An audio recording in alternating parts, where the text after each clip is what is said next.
Hello everyone, welcome back to Shruti Yash cooking channel. ಈ instant premix sambar ಪೌಡರ್ನ ಈ ಥರ ನಾವು ರೆಡಿ ಮಾಡಿಟ್ಕೊಂಡ್ರೆ ನಾವು ಬೇಗ ಸಾಂಬಾರನ್ನ ಮಾಡ್ಬೋದು. ಕೇವಲ ಒಂದು 10 ನಿಮಿಷದಲ್ಲೇ ನಾವು ಸಾಂಬಾರು ಮಾಡ್ಬೋದು. ನೋಡಿ, ಇಲ್ಲಿ ನಾನು 1 ಕಪ್ಪಷ್ಟು ತೊಗರಿಬೇಳೆನ ತೊಗೊಂಡಿದ್ದೀನಿ. ಸ್ವಲ್ಪ ಅದನ್ನು ವಾಶ್ ಮಾಡಿಕೊಂಡು ಸ್ವಲ್ಪ ಅದನ್ನೆಲ್ಲ ಡ್ರೈ ಮಾಡ್ಕೊಂಡಿದ್ದೀನಿ, ಅಂದರೆ ಒಣಗಿಸ್ಕೊಂಡಿದ್ದೀನಿ.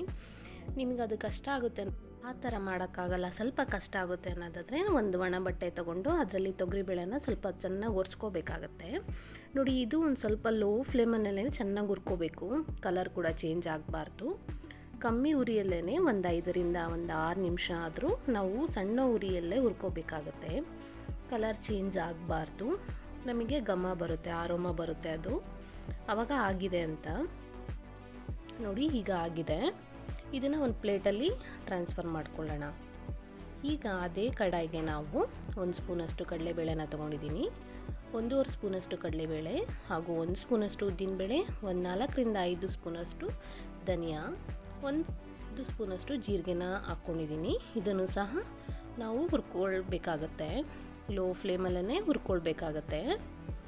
ಇದರದ್ದು ಆರಾಮ ಬರುತ್ತೆ ನಮಗೆ, ಆವಾಗ ಇದು ಚೆನ್ನಾಗಿ ರೋಸ್ಟ್ ಆಗಿದೆ ಅಂತ. ಇದಕ್ಕೆ ನಾನು 1 ಸ್ಪೂನಷ್ಟು ಅಕ್ಕಿನ ಸೇರಿಸ್ಕೊತಾ ಇದ್ದೀನಿ, ಏಕೆಂದರೆ ನಮಗೆ ತಿಕ್ನೆಸ್ ಕೊಡುತ್ತೆ, ಬೈಂಡಿಂಗ್ ಚೆನ್ನಾಗಿ ಬರುತ್ತೆ ಅಂತ.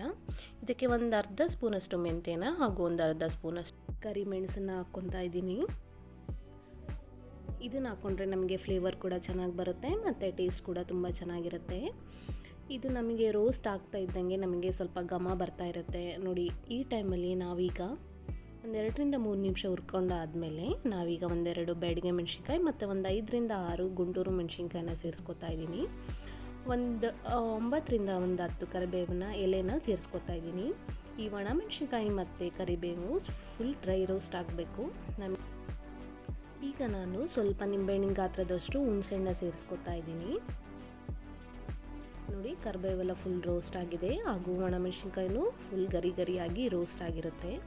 ಈಗ ಸ್ಟವ್ನ ಆಫ್ ಮಾಡಿಕೊಂಡು ಅದಕ್ಕೆ ಒಂದು ಅರ್ಧ ಸ್ಪೂನಷ್ಟು ಇಂಗು ಮತ್ತು ಅರಿಶಿನ ಪುಡಿನ ಸೇರಿಸ್ಕೊತಾ ಇದ್ದೀನಿ. ಸ್ವಲ್ಪ ಬೆಚ್ಚಗಾದರೆ ಸಾಕು, ಅದನ್ನು ಸ್ವಲ್ಪ ಮಿಕ್ಸ್ ಮಾಡ್ಕೊಳ್ಳೋಣ. ಹಾಗೆ ಇದನ್ನೆಲ್ಲ ಮತ್ತೆ ತಟ್ಟೆಗೆ ಹಾಕ್ಕೋತಾ ಇದ್ದೀನಿ. ನೋಡಿ, ಇದು ಕಂಪ್ಲೀಟಾಗಿ ನಮಗೆ ತಣ್ಣಗಾದ್ಮೇಲೆ ನಾವು ಫೈನ್ ಪೌಡರ್ನ ಮಾಡಬೇಕಾಗುತ್ತೆ. ಈ ಸಾಂಬಾರ್ ಪೌಡರ್ನ ನಾವು ರೆಡಿ ಮಾಡಿಟ್ಕೊಂಡ್ರೆ ಬ್ಯಾಚುಲರ್ಸ್ ಇರುತ್ತಲ್ಲ ಅವರಿಗೆ ಮತ್ತು ವರ್ಕಿಂಗ್ ವುಮೆನ್ಸ್ಗೆ ಮತ್ತು ನಾವು ಟ್ರಾವೆಲ್ ಎಲ್ಲಾದರೂ ಮಾಡಬೇಕಾದ್ರೆ ನಾವು ಇನ್ಸ್ಟಂಟಾಗಿ ಈ ಥರ ಸಾಂಬಾರೆಲ್ಲ ಮಾಡ್ಕೋಬೋದು. ತುಂಬ ಬೇಗನೆ ಆಗುತ್ತೆ, ಒಂದು 10 ನಿಮಿಷದಲ್ಲೇ ನಾವು ಈ ಥರ ಸಾಂಬಾರನ್ನ ಮಾಡ್ಕೋಬೋದು. ನೋಡಿ, ಈಗ ಕಂಪ್ಲೀಟಾಗಿ ತಣ್ಣಗಾಗಿದೆ. ಈಗ ನಾವು ಒಂದು ಜಾರ್ ತೊಗೊಳ್ಳೋಣ, ಅದಕ್ಕೆಲ್ಲ ಇದನ್ನು ಟ್ರಾನ್ಸ್ಫರ್ ಮಾಡ್ಕೊಳ್ಳೋಣ. ಈಗ ಜಾರ್ಗೆಲ್ಲ ಸೇರಿಸ್ಕೊಂಡು ನಾವು ಇದನ್ನು ಫೈನ್ ಪೌಡರ್ ಮಾಡ್ಕೋಬೇಕಾಗುತ್ತೆ. ಯಾವ ಥರ ಪೌಡರ್ ಇರಬೇಕು ಅಂದರೆ ತುಂಬ ಸಾಫ್ಟಾಗಿರಬೇಕಾಗುತ್ತೆ. ಈಗ ಅರಿಶಿನ ಕುಂಕುಮ ಹೆಂಗೆ ಸಾಫ್ಟಾಗಿರುತ್ತೋ ಅದೇ ಥರ ಪೌಡರ್ ಸಾಫ್ಟಾಗಿರಬೇಕಾಗತ್ತೆ ಈ ಪೌಡರು.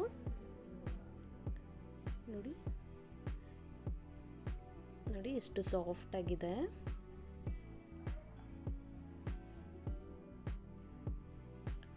ನೋಡಿ, ಈಗ ನಮಗೆ ಸಾಂಬಾರ್ ಪೌಡರ್ ರೆಡಿಯಾಗಿದೆ.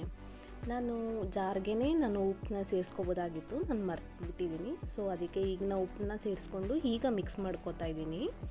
ನೀವು ಜಾರ್ಗೆ ಅದನ್ನೆಲ್ಲ ಹಾಕ್ಕೋಬೇಕಾದ್ರೆ ನೀವು ಆವಾಗ ಉಪ್ಪನ್ನ ಸೇರಿಸ್ಕೊಂಡು ಅದನ್ನು ಮಿಕ್ಸ್ ಮಾಡ್ಕೊಳ್ಳಿ.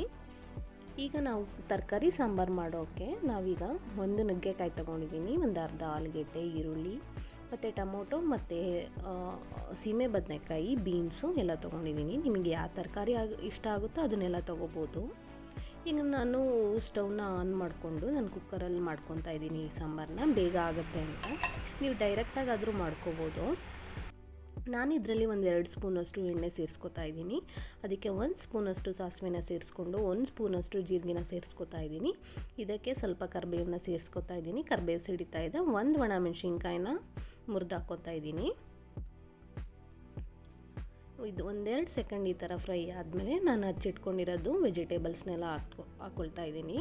ಮೊದಲಿಗೆ ಸ್ವಲ್ಪ ಈರುಳ್ಳಿನ ಕಟ್ ಮಾಡಿ ಸೇರಿಸ್ಕೊತಾ ಇದ್ದೀನಿ. ಈಗ ಕ್ಯಾರೆಟ್ ಸೇರಿಸ್ಕೊಳ್ಳೋಣ. ನಾನು ಏನೇನು ಹಚ್ಚಿಟ್ಕೊಂಡಿದ್ನೋ ಎಲ್ಲ ತರಕಾರಿಗಳನ್ನ ಸೇರಿಸ್ಕೊತಾ ಇದ್ದೀನಿ.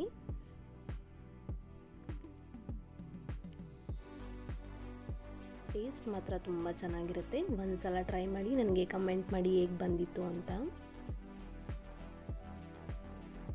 ನೀವು ಇದಕ್ಕೆ ಹೀರೆಕಾಯಿ ಆದರೂ ಹಾಕ್ಕೋಬೋದು, ಸೋರೆಕಾಯಿ ಆದರೂ ಹಾಕ್ಕೋಬೋದು. ನಿಮಗೆ ಯಾವ ಥರ ವೆಜಿಟೇಬಲ್ಸ್ ಇಷ್ಟ ಆಗುತ್ತಾ ಆ ಥರ ಎಲ್ಲ ಹಾಕ್ಕೊಂಡು ಮಾಡ್ಕೋಬೋದಾ. ನೋಡಿ ಎಲ್ಲ ತರಕಾರಿ ಹಾಕ್ಕೊಂಡಿದ್ದಾಗಿದೆ. ಅದನ್ನು ಒಂದೆರಡು ನಿಮಿಷ ನಾವು ಫ್ರೈ ಮಾಡ್ಕೊಳ್ಳೋಣ.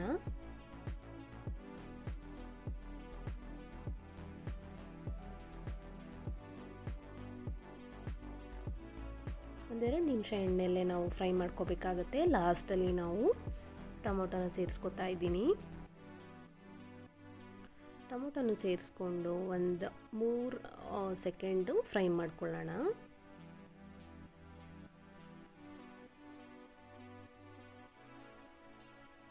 ಈಗ ಒಂದು ಅರ್ಧ ಸ್ಪೂನಷ್ಟು ನಾವು ಅರಿಶಿನ ಪೌಡರ್ನ ಸೇರಿಸ್ಕೊತಾ ಇದ್ದೀನಿ.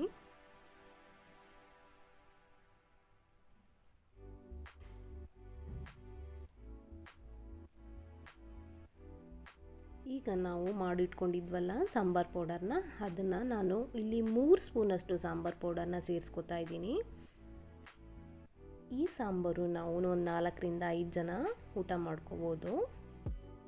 3 ಸ್ಪೂನ್ ಆದರೆ ಸಾಕು. ನೋಡಿ ಅದನ್ನೆಲ್ಲ ಮಿಕ್ಸ್ ಮಾಡ್ಕೊಳ್ಳೋಣ.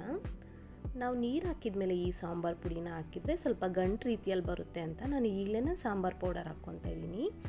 ಈಗ ಸಾಂಬಾರು ಪೌಡರ್ ಹಾಕಿದ್ದಾಗಿದೆ. ಈಗ ನಾವು ಇದಕ್ಕೆ ನೀರು ಹಾಕ್ಕೊಳ್ಳೋಣ. ನಾನಿಲ್ಲಿ 2 ಲೋಟದಷ್ಟು ನೀರು ಸೇರಿಸ್ಕೊತಾ ಇದ್ದೀನಿ. ಇಷ್ಟು ಕನ್ಸಿಸ್ಟೆನ್ಸಿ ನಮಗೆ ಸಾಕಾಗುತ್ತೆ.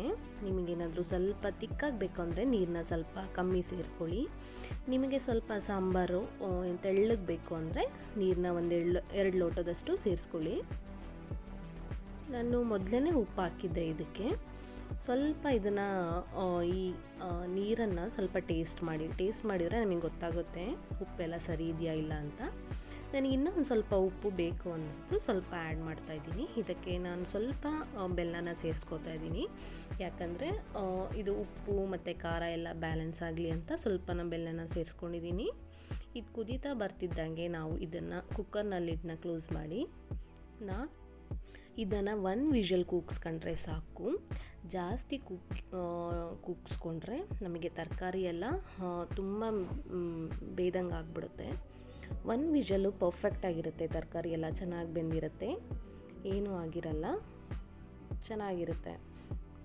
ನೋಡಿ ಈಗ 1 ವಿಷಲ್ ಕೂಗಿದಾಗಿದೆ. ನೋಡಿ ಎಷ್ಟು ಚೆನ್ನಾಗಿ ಕಾಣಿಸ್ತಿದೆ ಸಾಂಬಾರು. ಈ ಸಾಂಬಾರು ನಿಮಗೆ ಇಡ್ಲಿಗೆ, ದೋಸೆಗೆ, ಪೂರಿಗೆ ತುಂಬ ಚೆನ್ನಾಗಿರುತ್ತೆ. ಅನ್ನಕ್ಕೂ ಚೆನ್ನಾಗಿರುತ್ತೆ ಮತ್ತು ಮುದ್ದೆ ಕೂಡ ಚೆನ್ನಾಗಿರುತ್ತೆ ನಮಗೆ ಟೇಸ್ಟು. ಲಾಸ್ಟಲ್ಲಿ ನಾವು ಸ್ವಲ್ಪ ಕೊತ್ತಂಬರಿ ಸೊಪ್ಪು ಸೇರಿಸ್ಕೊಂಡ್ರೆ ತರಕಾರಿ ಸಾಂಬಾರು ರೆಡಿಯಾಗಿದೆ. ಟೇಸ್ಟ್ ಮಾತ್ರ ತುಂಬ ಚೆನ್ನಾಗಿತ್ತು. ನಾವು ಮದುವೆ ಮನೆಯಲ್ಲಿ ಮತ್ತು ಹೋಟೆಲಲ್ಲಿ ಹೇಗಿರುತ್ತೋ ಅದೇ ಥರ ಟೇಸ್ಟ್ ಇತ್ತು. ನೀವು ಒಂದ್ಸಲ ಟ್ರೈ ಮಾಡಿ. ಸಬ್ಸ್ಕ್ರೈಬ್ ಮಾಡಿ, ಲೈಕ್ ಮಾಡಿ ಹಾಗೂ ಶೇರ್ ಮಾಡಿ.